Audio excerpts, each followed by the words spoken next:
ಹೇ ಪ್ರೇಕ್ಷಕರೇ, ಹೇಗಿದ್ದೀರಾ? ಚೆನ್ನಾಗಿದ್ದೀರಾ? ಇವತ್ತು ನಾನು ಈ ವಿಡಿಯೋದಲ್ಲಿ 3 best credit card repayment apps ಬಗ್ಗೆ ಮಾತಾಡ್ತೀನಿ. ಈ 3 ಆ್ಯಪ್ಸ್ನಿಂದ ನೀವು ನಿಮ್ಮ ಕ್ರೆಡಿಟ್ ಕಾರ್ಡ್ ಬಿಲ್ ಪೇ ಮಾಡಿದರೆ ಡೆಫಿನೆಟ್ಟಾಗಿ ಎಷ್ಟೆಷ್ಟು ಕ್ಯಾಶ್ ಬ್ಯಾಕ್ ಡೆಫಿನೆಟ್ಟಾಗಿ ಬರ್ತೈತೆ. ನಾನು ಲಾಸ್ಟ್ 3 ಮಂತ್ಸ್ನಿಂದ ಈ 3 ಆ್ಯಪ್ಸ್ ಯೂಸ್ ಮಾಡ್ತಾ ಇದ್ದೀನಿ. ಎಷ್ಟೆಷ್ಟು ಕ್ಯಾಶ್ ಬ್ಯಾಕ್ ಬರ್ತಾನೆ ಇದೆ.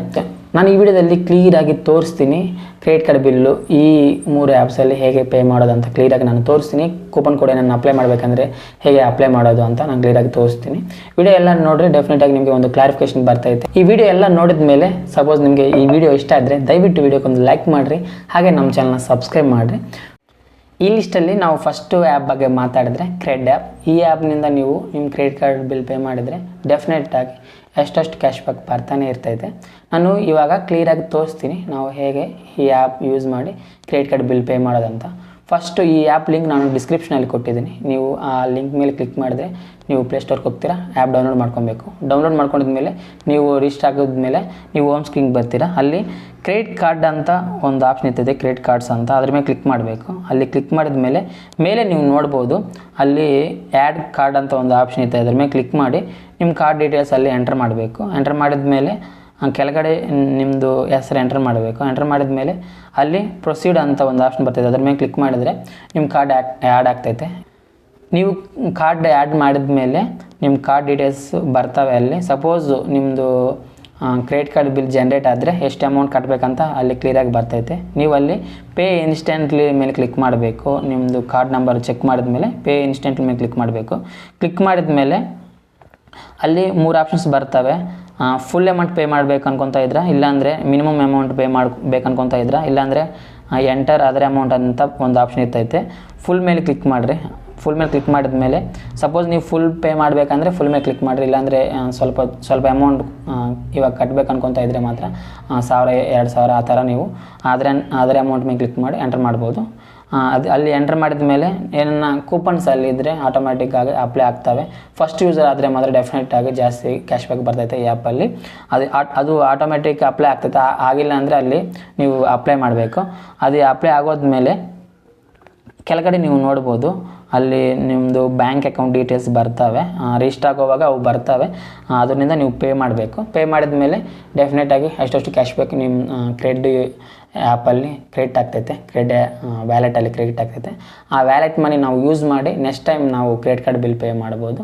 ಅಲ್ಲಿ ಕಡಿಮೆ ಆಗ್ತೈತೆ, ನೆಕ್ಸ್ಟ್ ತಿಂಗಳು ಕಡಿಮೆ ಆಗ್ತೈತೆ. ಈ ಥರ ನೀವು ಕ್ರೆಡಿಟ್ ಆ್ಯಪ್ ಯೂಸ್ ಮಾಡಿ ಕ್ರೆಡಿಟ್ ಕಾರ್ಡ್ ಬಿಲ್ ನೀವು ಪೇ ಮಾಡ್ಬೋದು. ನಾನು ಇವಾಗ ಈ ಲಿಸ್ಟಲ್ಲಿ ಸೆಕೆಂಡ್ ಆ್ಯಪ್ ಬಗ್ಗೆ ಮಾತಾಡ್ತೀನಿ. ಈ ಲಿಸ್ಟಲ್ಲಿ ಸೆಕೆಂಡ್ ಆ್ಯಪ್ ಬಗ್ಗೆ ನಾವು ಮಾತಾಡಿದ್ರೆ ಚೆಕ್ ಅಂತ ಒಂದು ಆ್ಯಪ್ ಇದೆ.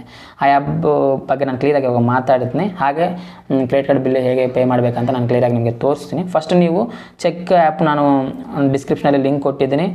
ಅದ್ರ ಮೇಲೆ ಕ್ಲಿಕ್ ಮಾಡಿ ನೀವು ಡೌನ್ಲೋಡ್ ಮಾಡ್ಕೊಬೇಕು. ಡೌನ್ಲೋಡ್ ಮಾಡಿದ ಮೇಲೆ ಅಲ್ಲಿ ರಿಜಿಸ್ಟರ್ ಮಾಡ್ಕೊಬೇಕು. ನೀವು ರಿಜಿಸ್ಟರ್ ಮಾಡ್ಕೊಂಡಿದ್ಮೇಲೆ ಅಲ್ಲಿ 4 ಆಪ್ಷನ್ಸ್ ಬರ್ತವೆ, ಹೋಮ್ ಪೇ, ರೆಂಟ್, ರಿವಾರ್ಡ್ಸ್ ಅಂತ. ಅಲ್ಲಿ ಪೇ ಮೇಲೆ ಕ್ಲಿಕ್ ಮಾಡಬೇಕು.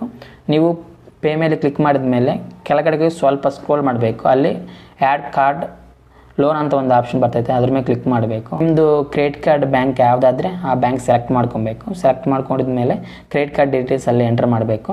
ಕ್ರೆಡಿಟ್ ಕಾರ್ಡ್ ಡೀಟೇಲ್ಸ್ ನೀವು ಎಂಟರ್ ಮಾಡಿದ್ಮೇಲೆ ನಿಮ್ಮದು ಕ್ರೆಡಿಟ್ ಕಾರ್ಡ್ ಅಲ್ಲಿ ಆ್ಯಡ್ ಆಗ್ತೈತೆ. ಆ್ಯಡ್ ಆಗಿದ್ಮೇಲೆ ನೀವು ಬ್ಯಾಕ್ ಬರಬೇಕು. ಬ್ಯಾಕ್ ಬಂದಮೇಲೆ ಅಲ್ಲಿ ತಿರ್ಗಾ ಪೇ ಮೇಲೆ ಕ್ಲಿಕ್ ಮಾಡಿ ಅಲ್ಲಿ ನಿಮ್ಮದು ಕ್ರೆಡಿಟ್ ಕಾರ್ಡ್ ಡೀಟೇಲ್ಸ್ ಎಲ್ಲ ಬರ್ತವೆ.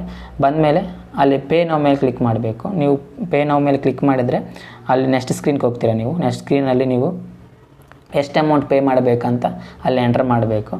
ಎಷ್ಟಷ್ಟು ನೀವು ಎಂಟರ್ ಮಾಡಿದ ಮೇಲೆ ತಿರ್ಗಾ ನೆಕ್ಸ್ಟ್ ಮೇಲೆ ಕ್ಲಿಕ್ ಮಾಡಬೇಕು. ನೆಕ್ಸ್ಟ್ ಮೇಲೆ ಕ್ಲಿಕ್ ಮಾಡಿದ್ರೆ ಅಲ್ಲಿ ಪೇಮೆಂಟ್ ಸೆಕ್ಷನಲ್ಲಿ ಚೆಕ್ ಚಿಪ್ಸ್ ಅಂತ ಇರ್ತವೆ. ಡೆಫಿನೆಟಾಗಿ ನೀವು ಫಸ್ಟು ಟೈಮ್ ಯೂಸರ್ ಆದರೆ ಕೆಳಗಡೆ ನಾನು ಡಿಸ್ಕ್ರಿಪ್ಷನಲ್ಲಿ ಲಿಂಕ್ ಕೊಟ್ಟಿದ್ದೀನಿ. ಅಲ್ಲಿ ಲಿಂಕ್ ಮೇಲೆ ಕ್ಲಿಕ್ ಮಾಡಿ ಡೌನ್ಲೋಡ್ ಮಾಡಿದ್ರೆ ಡೆಫಿನೆಟಾಗಿ 50 ರೂಪೀಸ್ ವರ್ತ್ ಚಿಪ್ಸ್ ಬರ್ತವೆ. ಅಲ್ಲಿ ಟಿಕ್ ಮಾರ್ಕ್ ಮೇಲೆ ಕ್ಲಿಕ್ ಮಾಡಬೇಕು. ಟಿಕ್ ಮಾರ್ಕ್ ಮೇಲೆ ಕ್ಲಿಕ್ ಮಾಡಿದ್ಮೇಲೆ ಅಪ್ಲೈ ಮಾಡಬೇಕು. ಅಪ್ಲೈ ಮಾಡಿದ್ರೆ 50 ರೂಪೀಸ್ ಕಡಿಮೆ ಆಗ್ತವೆ. ಹಾಗೆ ನೀವು ಕ್ರೆಡಿಟ್ ಕಾರ್ಡ್ ಬಿಲ್ ಪೇಮೆಂಟ್ ಮಾಡಿದರೆ ಚಿಪ್ಸ್ ಎಷ್ಟೆಷ್ಟು ಬರ್ತಾನೆ ಇರ್ತವೆ. ಈ ಥರ ನೀವು ತಿಂಗಳು ಎಷ್ಟೆಷ್ಟು ಕ್ಯಾಶ್ ಬ್ಯಾಕ್ ಬರ್ತೈತೆ ಈ ಆ್ಯಪ್ ಯೂಸ್ ಮಾಡಿದರೆ, ಈ ಆ್ಯಪ್ ಯೂಸ್ ಮಾಡಿ ಕ್ರೆಡಿಟ್ ಕಾರ್ಡ್ ಬಿಲ್ ಪೇ ಮಾಡಿದರೆ ಎಷ್ಟೆಷ್ಟು ಡೆಫಿನೆಟಾಗಿ ಕ್ಯಾಶ್ ಬ್ಯಾಕ್ ಬರ್ತೈತೆ.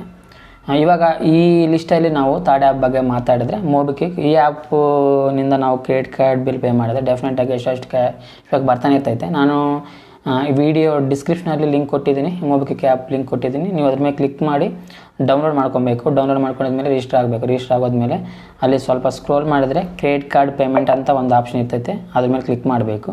ಅದ್ರ ಮೇಲೆ ಕ್ಲಿಕ್ ಮಾಡಿದ್ಮೇಲೆ ಮೇಲೆ ನೀವು ನೋಡ್ಬೋದು ಆ್ಯಡ್ ಕಾರ್ಡ್ ಅಂತ ಒಂದು ಆಪ್ಷನ್ ಬರ್ತೈತೆ, ಅದ್ರ ಮೇಲೆ ಕ್ಲಿಕ್ ಮಾಡಬೇಕು. ಆ್ಯಡ್ ಕಾರ್ಡ್ ಮೇಲೆ ಕ್ಲಿಕ್ ಮಾಡಿ ನಿಮ್ಮ ಕಾರ್ಡ್ ಡೀಟೇಲ್ಸ್ ಎಲ್ಲ ಎಂಟರ್ ಮಾಡಿ ಕಾರ್ಡ್ನ ಆ್ಯಡ್ ಮಾಡ್ಕೊಬೇಕು. ಆ್ಯಡ್ ಮಾಡ್ಕೊಂಡಿದ ಮೇಲೆ ನೀವು ಬ್ಯಾಕ್ ಬರಬೇಕು. ಬ್ಯಾಕ್ ಬಂದ ಮೇಲೆ ತಿರ್ಗಾ ಕ್ರೆಡಿಟ್ ಕಾರ್ಡ್ ಪೇಮೆಂಟ್ ಮೇಲೆ ನಾವು ಒತ್ತಬೇಕು.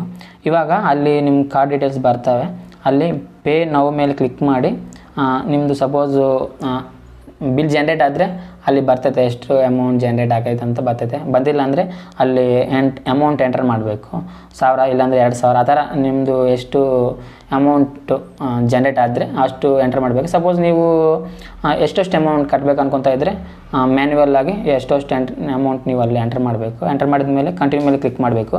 ಕಂಟಿನ್ಯೂ ಮೇಲೆ ಕ್ಲಿಕ್ ಮಾಡಿದ ಮೇಲೆ ಅಲ್ಲೇ ಕೆಳಗಡೆ ಅಪ್ಲೈ ಕೂಪನ್ ಅಂತ ಒಂದು ಆಪ್ಷನ್ ಇರ್ತೈತೆ, ಅಪ್ಲೈ ಕೂಪನ್ ಮೇಲೆ ಕ್ಲಿಕ್ ಮಾಡಬೇಕು. ಅಪ್ಲೈ ಕೂಪನ್ ಮೇಲೆ ಕ್ಲಿಕ್ ಮಾಡಿದ್ರೆ ಅಲ್ಲಿ ನೀವು ನೋಡ್ಬೋದು ಫುಲ್ ಪೇ ಅಂತ ಒಂದು ಆಪ್ಷನ್ ಇರ್ತೈತೆ, ಆ ಕೂಪನ್ ನಾವು ಎಂಟರ್ ಮಾಡಬೇಕು. ಎಂಟರ್ ಮಾಡಿದ ಮೇಲೆ ನೀವು ಪೇ ಮೇಲೆ ಒತ್ತಿ ಅಮೌಂಟು UPIನಿಂದ ಪೇ ಮಾಡ್ಬೋದು. ಅಲ್ಲಿ ಅಪ್ಲೈ ಕೂಪನ್ ಹತ್ರ ಜಾಸ್ತಿ ಕೂಪನ್ಸ್ ಇರ್ತವೆ, ಆದರೆ ಲಾಸ್ಟ್ 6 ತಿಂಗಳಿಂದ ನಾನು ನೋಡ್ತಾನೇ ಇದ್ದೀನಿ ಈ ಆ್ಯಪಲ್ಲಿ ಫುಲ್ ಪೇ ಅಂತ ಒಂದು ಕೂಪನ್ ಡೆಫಿನೆಟಾಗಿ ಇರ್ತೈತೆ. ಒಂದು ಈ ಕೂಪನ್ ಯೂಸ್ ಮಾಡಿದ್ರೆ 50ನಿಂದ 100ವರೆಗೂ ಕ್ಯಾಶ್ ಬ್ಯಾಕ್ ಡೆಫಿನೆಟಾಗಿ ಬರ್ತಾನೆ ಇದೆ. ಅದಕ್ಕೆ ನಾನು ಫುಲ್ ಪೇ ಕೂಪನ್ ಇದ್ದರೆ ಮಾತ್ರ ಅದೇ ಯೂಸ್ ಮಾಡಿ ಅಂತ ನಾನು ರೆಕಮೆಂಡ್ ಮಾಡ್ತೀನಿ. ಅದಿಲ್ಲ ಅಂದರೆ ಮಿಕ್ರೋ ಕೂಪನ್ಸ್ ಅಲ್ಲಿ ಜಾಸ್ತಿ ಇದ್ದಾವೆ, CC ಪೇ ಅಂತ ಒಂದು, ವೆಲ್ಕಮ್ ಆಫರ್ ಅಂತ ಒಂದು, ಈ ಥರ ಕೂಪನ್ಸ್ ಇರ್ತವೆ. ಮಿಕ್ರೋ ಕೂಪನ್ಸ್ ನೀವು ಅಪ್ಲೈ ಮಾಡ್ಬೋದು. ಡೆಫಿನೆಟಾಗಿ ತಿಂಗಳಿಗೆ 1 ಟೈಮ್ ಇಲ್ಲಾಂದರೆ 2 ಟೈಮ್ಸ್ ನೀವು ಈ ಆ್ಯಪ್ ಯೂಸ್ ಮಾಡಿ ಕ್ರೆಡಿಟ್ ಕಾರ್ಡ್ ಬಿಲ್ ಪೇ ಮಾಡಿದ್ರೆ ಎಷ್ಟೆಷ್ಟು ಕ್ಯಾಶ್ ಬ್ಯಾಕ್ ಡೆಫಿನೆಟಾಗಿ ಬರ್ತೈತೆ. ಈ 3 ಆ್ಯಪ್ಸು ಯೂಸ್ ಮಾಡಿ ನೀವು ಡೆಫಿನೆಟಾಗಿ ಕ್ರೆಡಿಟ್ ಕಾರ್ಡ್ ಬಿಲ್ ಪೇ ಮಾಡಿದ್ರೆ ಎಷ್ಟೆಷ್ಟು ಮನಿ ಸೇವ್ ಆಗ್ತವೆ, ಎಷ್ಟೆಷ್ಟು ಕ್ಯಾಶ್ ಬ್ಯಾಕ್ ಡೆಫಿನೆಟಾಗಿ ಬರ್ತೈತೆ. ಈ 3 ಆ್ಯಪ್ಸ್ ನೀವು ಯೂಸ್ ಮಾಡಿ ಡೆಫಿನೆಟಾಗಿ ಎಷ್ಟೆಷ್ಟು ಕ್ಯಾಶ್ ಬ್ಯಾಕ್ ನೀವು ಅರ್ನ್ ಮಾಡ್ಬೋದು. ಸಪೋಸ್ ನೀವು ಕ್ರೆಡಿಟ್ ಕಾರ್ಡ್ ಬಿಲ್ ಪೇ ಮಾಡಿದರೆ ಈ 3 ಆ್ಯಪ್ಸ್ ಯೂಸ್ ಮಾಡಿ. ಈ ವಿಡಿಯೋ ಎಷ್ಟೇ ಪ್ರೇಕ್ಷಿಸಿದ್ದಾರೆ, ಈ ವಿಡಿಯೋ ಇಷ್ಟ ಆದರೆ ದಯವಿಟ್ಟು ವಿಡಿಯೋಗೆ ಒಂದು ಲೈಕ್ ಮಾಡಿರಿ, ಹಾಗೆ ನಮ್ಮ ಚಾನಲ್ ಸಬ್ಸ್ಕ್ರೈಬ್ ಮಾಡಿರಿ. Thank you so much for watching. ಜೈ ಹಿಂದ್.